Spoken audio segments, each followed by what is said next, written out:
All right, let me ask you another question that's always puzzled me about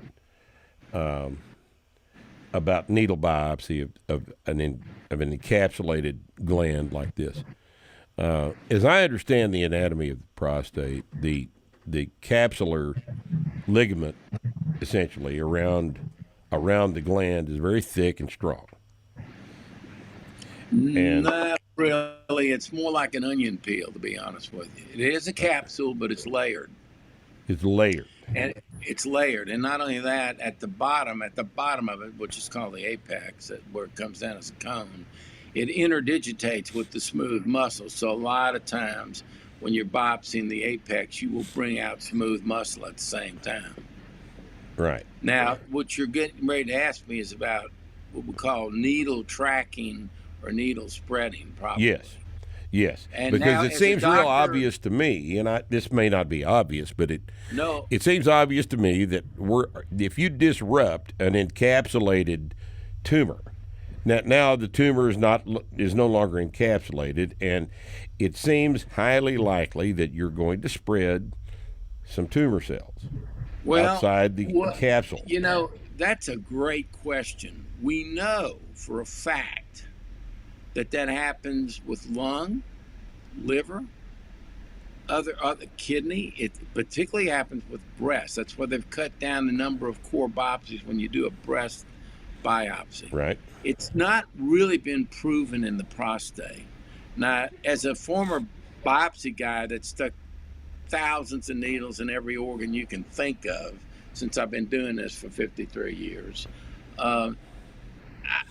do I believe it exists? Yes. But I think what happens is you drag cells out of the prostate and drop them between the rectum and the prostate gland. Yeah. Because when we've looked at a couple of cases over the 13 years I've been doing that, we're asking ourselves, how did the cells get right there? How did that get there?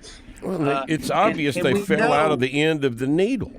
Unless there's some negative pressure on the needle to hold the biopsy inside. You use a coaxial system to hold it, which I think works real well. But I mean, that's everything you're asking seems logical, and it exists in other organs. But to my knowledge, there's never been a proven paper that I've read that talks about this. It always concerns me.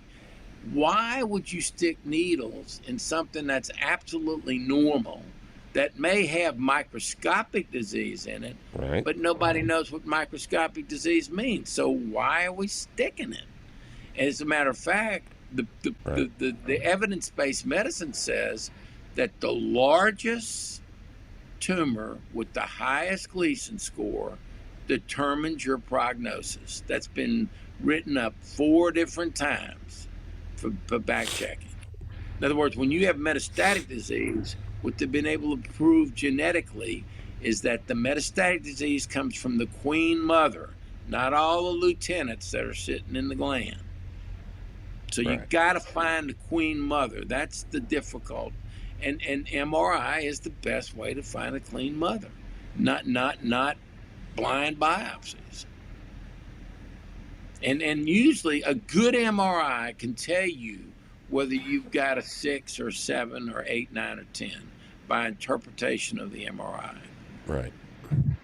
Most of my patients, and I've done over 7,000 of these targeted biopsies, I can pretty much tell you you're going to have a 7 or a 6 before I even biopsy you. I know that by interpreting the MRI.